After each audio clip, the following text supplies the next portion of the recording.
Oh, ladies and gentlemen, how are you all doing today? This is Con Ulrich, and I am pleased to bring you some more Steel Division Normandy 44. Now, usually we have Axis and Allies beatdowns back and forth, but today we in fact have two Allies players, a 2v2 between two Allied groups. See, it's even hard for me to say. What's more, we're going to see some mirror matches going on today. First of all, on Allied number 1, you can see spawning over here to the southern side in the blue trunks. We're going to have the 3rd Canadian under the command of Rhinos. I'm guessing that's exactly how you say that name, but Rhinos spawning over here on the right-hand side. And on his left, playing the 101st Airborne, is going to be Min Jae. Against them, spawning the opposite side, immediately we're going to see Skylar Combs putting down some troops from the 2nd Infantry. And at his left, we will see Cheux 2521 playing as the 101st Airborne. Which means, guys, we're going to be seeing a very jam-packed early on fight between all this elite infantry of the 101st against, probably the Rangers of the 2nd Infantry. You can see probably being brought on in already with all of these particular ducks. See all those ducks in a row. While the Canadians are going to open up with a kind of, well, at the moment, very conservative opening. The map itself, of course, is Cheux, reversed from the last time that we saw it, though, mostly because you can tell of this town over here on the right-hand side. Expect to see a lot of very quick pressure happening between the 101st as it tries to sweep in and seize these buildings and tries to lay down any sort of anti-tank defense against a surely hefty opening from the Canadians. A little less than I thought. So command carrier having, a Lynx coming on in. Not as beefy as I might have thought, but again, he has still not placed all his material. Might be bringing in a Ram 2 to bring to the party. In the meantime, on his left, though, not so much a mirror match. In fact, you see very different openings from both 101st players. Comparing these right here, so we have a couple of leaders coming on in already, which is not being seen in Min Jae, is that being seen in Cheux 2521s. Both players are going to be bringing at least one anti-tank gun, but the infantry advantage, I would argue, is definitely in 2521's favor. The indirect fire is far more in Min Jae down here. Now, against what we'll probably see early on out of Skylar Combs, that might be workable. Might be. There's still a couple of mortars here to watch out for, and indeed, this M4 Double D Sherman is going to be a centerpiece to the opening for the 2nd Infantry. What's more, having this Jeep back here with a pop gun attached to the back might mean... Well, actually, I'm not sure this is really going to mean a whole lot against an early kind of vehicle-less opening. But the allies to the north, the red allies, don't exactly know who they're matching up with. Indeed, we are seeing now finally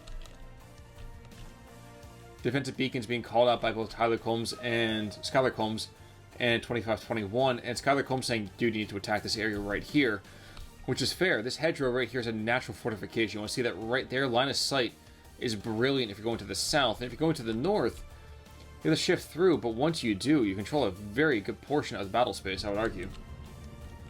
And we're off. So slowing it down for just a second, we're going to see Min Jae is going for a very aggressive-ish breakout. He's moving the recon all the way over here to the right-hand side. Yes, he is. So not much being placed in the center part of the Allied position so far. The 101st, rather, excuse me. The 3rd Canadians themselves only putting one infantry squad right here on trying to link up between the two commanders, and everyone else is trying to, bizarrely enough, not even move towards the town. 101st, 2521 is shifting on in, going a little bit less aggressive than I expected as well. You're seeing his mortar shifting on forwards in a nice kind of all-back position here. Machine gun, where's that going? So strange position here from the machine gun, but trying to cover that road, it looks like, initially. And where did that anti-tank gun go? I know I saw it. There we go. So similarly, shifting on out. Recon ignoring an awful lot what's going on over here. You can see right now that, good lord, the 101st over here is just going to have the entire walk of this park, won't they? Sherman not moving at all. Neither is that Jeep with the anti-tank gun. But this infantry looks like it's trying to set up a nice central push. Looks like they're really overloading the red ally left. As of right now, though, we're seeing kind of an echelon attack shifting on forwards. Everyone's going to be getting out right there. 3 machine guns, 2 mortars, and 5 squads of infantry. That marks pretty much all of the 2nd Infantry's attack, initially at least. 101st Troops are sneaking on forward a little bit further, a little bit further, a little bit further. Unfortunately for them, this anti-tank gun is way out of position, so won't be able to put any kind of pressure on these trucks as they shift on in and start to unload their deadly cargo. That'll be super amusing to me is to figure out whether or not... Okay, there we go. Alright. Skylar's bringing on in a truck to kind of hold down the fort with a machine gun. Placing it right there, he will have a good field of fire, and with the recon in front of him, he won't be surprised too easily. But these Pathfinders don't seem to be too concerned about moving on forwards. Tons of veterancy across the board, though, courtesy of these leaders. And the first beginnings of the firefight, very quickly, as engineers shifting on in, looking to maybe get some line of sight onto this Vickers, but not quite able to do so. A little bit concerned about that. Putting out one burst of flame already, and the Vickers decides it wants to fight elsewhere. Probably a fairly good call there. And yep, here are rifles galore, and this Sherman is finally moving. This guy's shifting on up to attack this particular position here. That's an interesting decision. Now, I talked about this in the last map I cast on this area. This linking point right here between the X of these two forests, or the cursors right now, can be very significant if you can post a piece on either side of it. From the south, you want to post it here, obviously, and from the north, you want to post it here. You have to control a large area of ground. However, if you aren't successfully are able to do so, well, you give your opponent a very effective fortification. And indeed, we're seeing that happen right now as the 2nd Infantry is sidling on in and seems to slowly be making inroads across the 50-yard line. Part of me is kind of wondering, though, are we going to be seeing consistent overload? Because as of right now, we're seeing the flame throwers over here from the 101st dueling with this Wasp. Although this mortar is in the area, I'm not sure if the engineers are going to get the flame on, or if it's going to be the Wasp, and it just keeps going back and forth, my friends. Hopping in and out of houses, the 101st are giving ground begrudgingly, and indeed are bringing in some supply trucks super quickly. Maybe to keep a 60 mortar from chugging away. Stovepipe going to do a good amount of damage here, I think. And indeed, this Wasp is going to get blown to pieces by this engineer with a flamethrower, so well done there. And that will mean that even this Lynx is not safe. Oof, never mind. The explosion takes out the entire squad. So big loss there. Allies number 1, the blue allies control a good significant portion of this area here, and that's not surprising. We are seeing some infantry falling on forwards, trying to set up a fallback position from which the 2nd Infantry can move forward. Now, the M4 dual drive tank, he's got to be careful about things like these airborne rifles here, because they still do have Zooks. And those Zooks, as you can see here, 200 meters, they have fairly good explosive penetration there. Lynx, in the meantime, going to be able to easily beat back and beat down on this airborne leader. Stormtroopers as well. Do they have... Okay, smoke grenades, alright. But Mustang already dropping a bomb on in. Looks like he pinned down Stormtroopers. And indeed, yep, forced to surrender. So that's a bit of a loss there. But just as fast, we're going to see the Typhoon coming on in, looking to take out the airborne leader. And if he does, that might mean a bit of a piece out of Coup 2521's position. Indeed, there he goes, and the next infantry squad is immediately pinned down. Unfortunately, this means that this Lynx is able to run roughshod over the supplies as well as this mortar back here, and indeed, he cannot actually get any fire close enough on them. What's more, with Bedford trucks coming on in, we might see some firepower coming on out from these rifles as they try to push back against any kind of attack. But for the moment, things are definitely in favor of the blue allies. Sherman, though, is in the area, and with the support of this M1919 as well as all of these rifles, shockingly enough, no Rangers really a part of them. The airborne rifles over here from Min Jae's 101st are pinned down severely and are in danger of being overrun. Now, remember, of course, that with the assistance of being airborne, they are not always going to be, caring, really, whether or not they get kind of cut off. But that's very, very difficult to swallow, even as the allies at this time. Well, the blue allies. In the meantime, Popgun does go down. P-38 Lightning comes on in and takes that out pretty darn quickly. And Indeed's making another run now at this M2HB. And with Assault Rangers coming on in with flamethrowers, that could be very well done. And we're seeing the 50-50 split has been re-established as well. I was really hoping to see the Hero Sniper coming out from the Canadians. I have a great story to bring on out once the next time I see Leo Majors. Or, I'm probably not even saying his name right, the guy's French-Canadian, so I might have that wrong entirely. A fantastic story to share once I'm given the opportunity. P-38 Lightning, though, he's just kind of zooming around the map. 101st over here on the Red Allies side are calling it an M22, and this guy is not going to have a whole lot to really kind of deal with, be dealt with rather either. 25-pounder is in the area, and he's got 5 rounds of AP ammo. And the 6-pounder is going to be pretty darn good as well, and this M22 has very little in the way of actual firepower. But all the 101st needs to do is take this town and hold it, and right now they're doing that in spades. These stormtroopers are getting beat to shreds. And the 50-50 split is going to be falling apart in just a second here, I can imagine.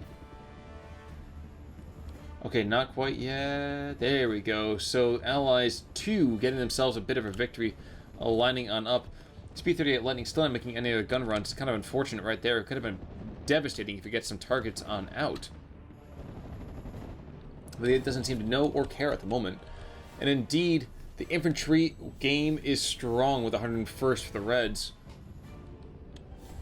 With another mortar team coming on in as well as a second mortar. It'll be a great opportunity for him to really get some indirect fire lofting up into his opposing 3rd Canadian belligerent. What's more, though, we really should be seeing some anti-air coming on out from the Red Allies. As of right now, they're not able to do anything about like these gun runs from the Spitfire, which is blithely coming on in, strafing this 57mm again and again. And there we go, Mustang coming on in. Question is he combat air patrol? He seems to be luring him somewhere, but not anywhere near close enough to be worthless. P-38 Lightning, though, is back in play, and he's making runs now soon enough on these mortars. He might be able to take them out, and if he does, I believe it's a lot of pressure over here for the 2nd Infantry. These guys are getting pounded to shreds. You can see this tree line getting shredded by a lot of ground fire. Even if you can just pin these guys down, that could be almost as good. Pins down one mortar, doesn't get the other one, though. That's unfortunate right there. His M3 command car is in the area, going to give some good experience, but not doing anything else other than that. And these Pathfinders still do have gammon bombs. Gotta check out those gams, my friend. Gotta watch out for the gams. Mustang, in the meantime, trying to make a ground run again, similarly against a 60mm mortar. Not able to do so. At center left, you do see the airborne rifles have taken out by way of surrender an M1919, I think. I don't think there's an M2HB. And this Grasshopper has been kind of sitting over the front lines for a very long time. So well done there. Phase B is approaching soon, though, and with that, we could see a little more upgunning happening on both sides. More for, I would argue, the blue allies as opposed to the red ones. P-51 Mustangs making gun runs like crazy, but the bombs are going for, looking after those mortars. Pins down one, pins down both, but doesn't take either one of them out, and that's just a shame right there. 30, though, is coming forward, so I don't know if you can see. Can he see those? I don't think he can see those mortars. He sees one of them. Okay, so he might want to consider putting some firepower into them super quick before he takes rounds from these airborne rifles. Though ironically, right now, both these mortars have very little in the way of firepower. Unfortunately, though, for the Jeep, he goes down rather quickly. Though these Assault Rangers are eager to do damage in the meantime, taking out one Ranger, Pathfinder squad already with a couple of bursts of firepower. Literally. And this M3 command car actually allowing this very resistant to stress attack. Tons of veterancy. I don't think they're close enough to actually use their flamethrowers, though, are they? Yes, theoretically they could be. Oh, nope, never mind. 100 meters they need.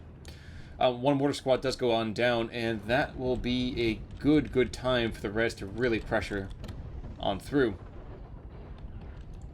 Once again, the irony of these mortars, they're attracting a lot of attention, but these guys have practically no ammunition left to them. Mustang's coming on in, going after this ground attack Mustang, and I dare say they probably are going to get him.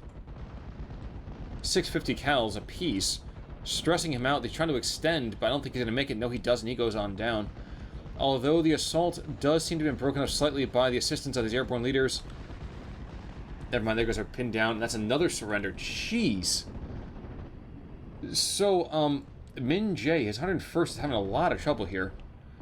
M2HB putting some good fire in against these Pathfinders and might be able to stress them out completely. If he does so, that's going to mean that this M2, the 2nd Infantry, is throwing infantry forwards as they should be doing. And the Axis are getting another percentile or two here. Now, they do have to be a little bit concerned.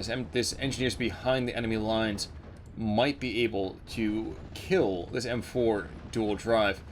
I'm not saying it happens often, but it does happen. In fact, I cast one recently where a Flammpanzer, 2 Flammpanzers to be precise, were able to compel a Ram 2 to surrender. And it was fantastic. It was probably one of the better things I've seen recently. 356mm fire is going to come on out, and indeed we will see this dual drive tank's going to go right in the middle of that affected zone, but the airborne engineers have gone down in the meantime. Now over on the blue right, we will see continuing fallback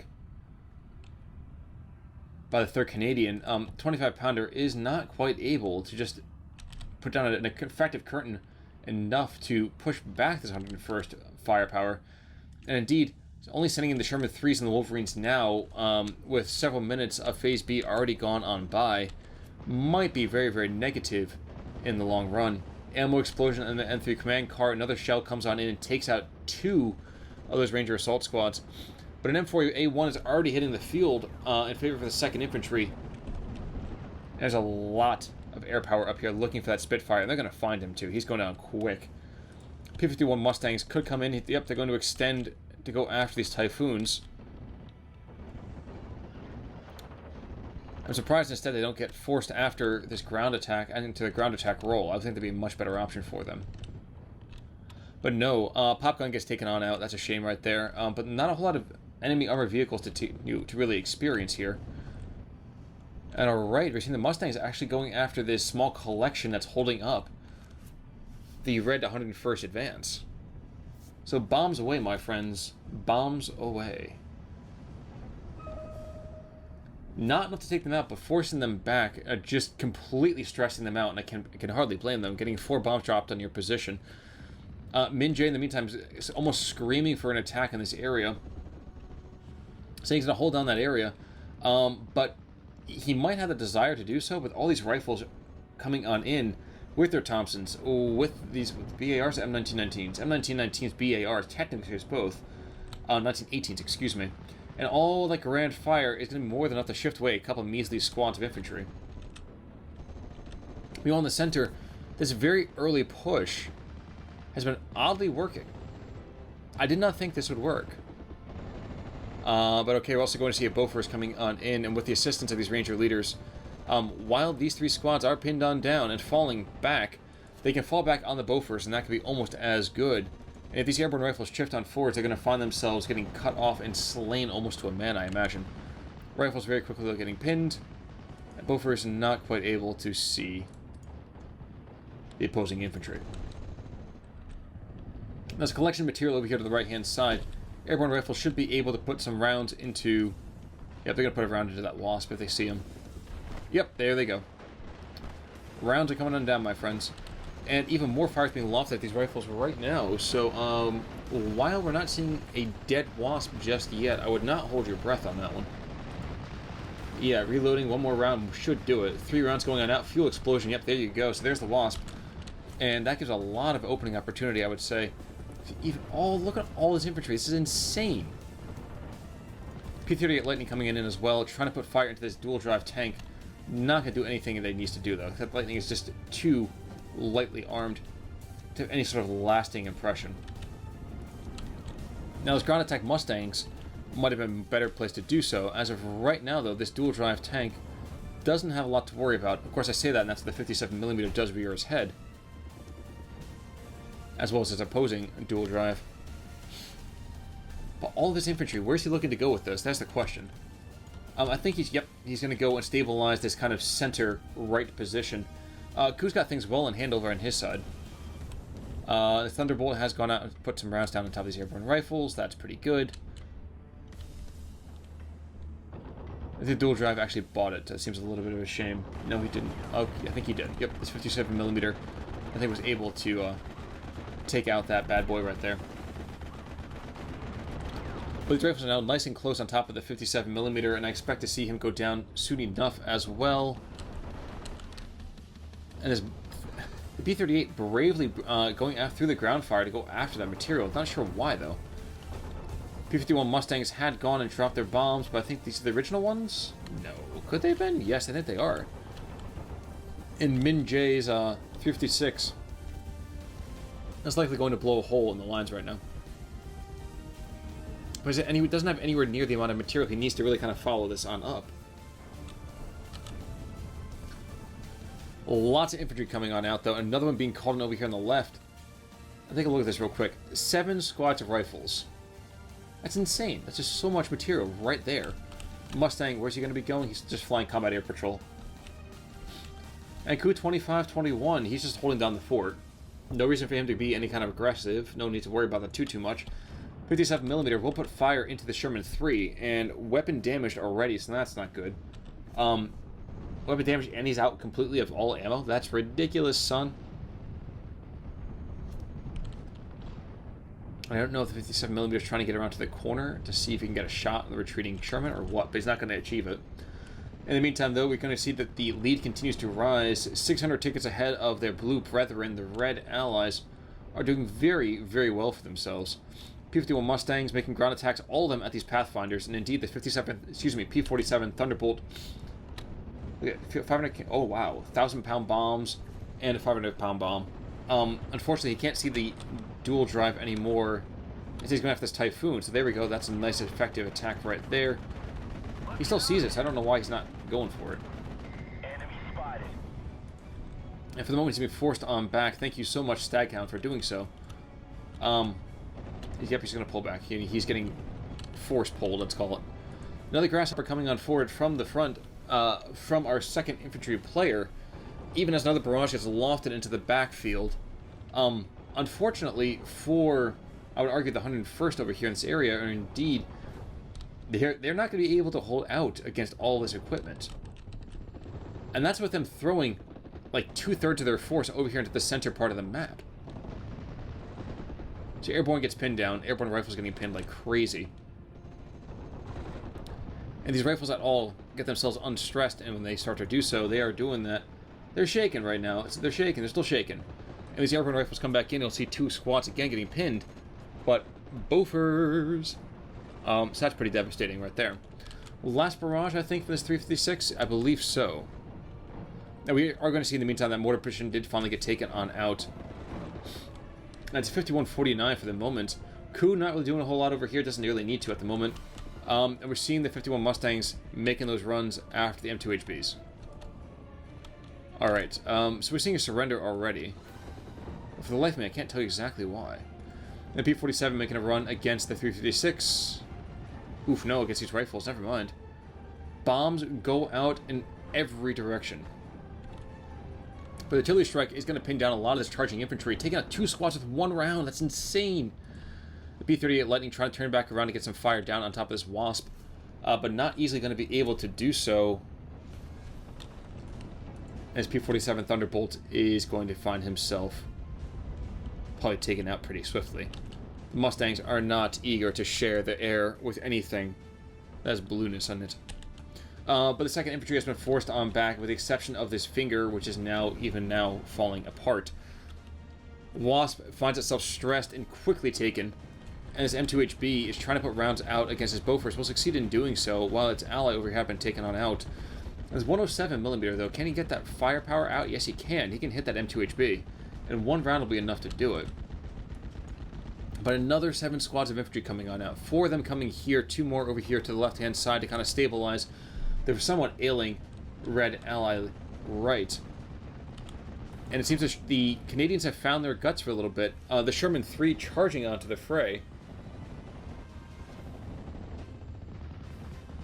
But not going to be enough, I don't think, to really be worth writing home about.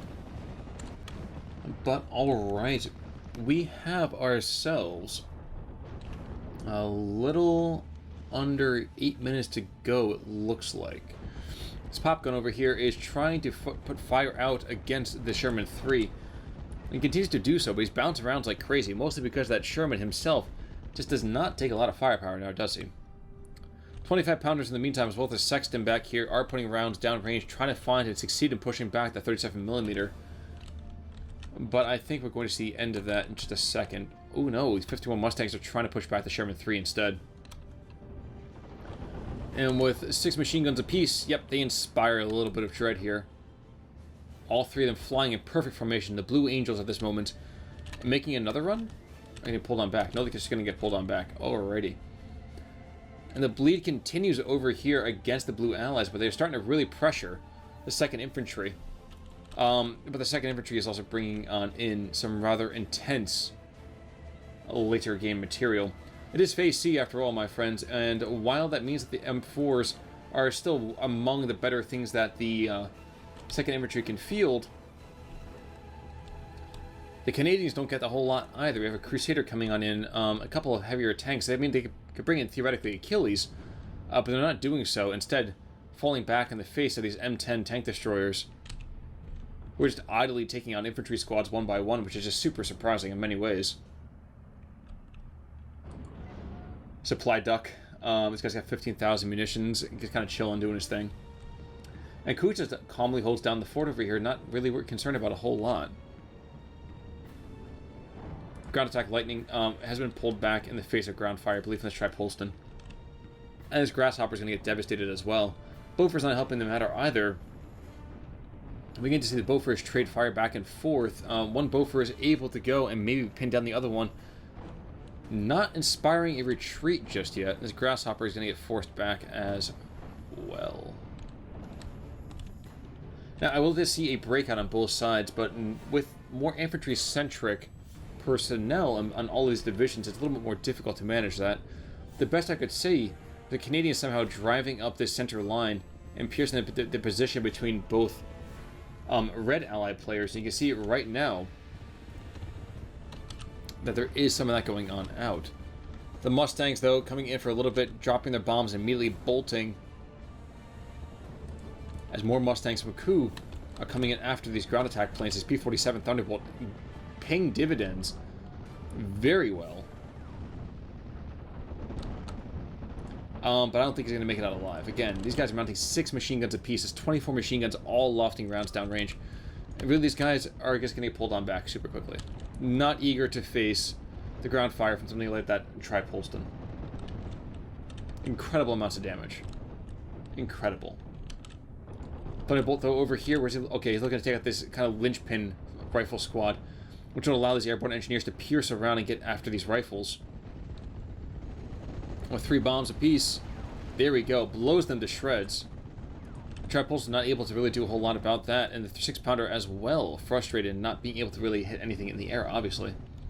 Now, one thing that's continued to keep the Canadians in this game, though, is their effective and heavy indirect fire. You know, all these Bedford supply trucks, we've seen the Sextons and the 25-pounders lofting rounds down range, pressuring back these M2HBs. And as of right now, the Allies, the Blue Allies, are doing very well for themselves. Shattering the 2nd Infantry. The 2nd Infantry was doing a very interesting strategy in the first part of this game, moving on forwards to really pressure the center part of the map, a place that's very often overlooked by a lot of players, as they all seem to match up in these kind of one-on-ones against wherever their particular region might be. Question is, can we see any sort of... Where's he aiming? He's looking for the Wolverine. He's not going to find it. What a shame. Alright, TOT Barrage, though, going to probably take out and pin down. Might even inspire. These guys are going to fall back right through the middle of it. That's going to be a shame as well. 3, 2, 1. Rounds coming on down. Skadoosh, skadoosh. That's some own pinning. And that's a problem with danger close missions right there, my friends.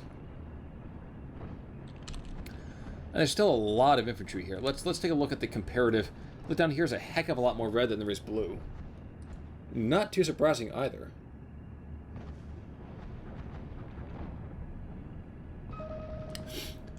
Alright, but we're seeing a help coming from Skylar Combs. He cannot stand in the face of the Sherman right here. And it's not surprising either. Cheux' P-51 Mustang making runs over here, but not able to really pierce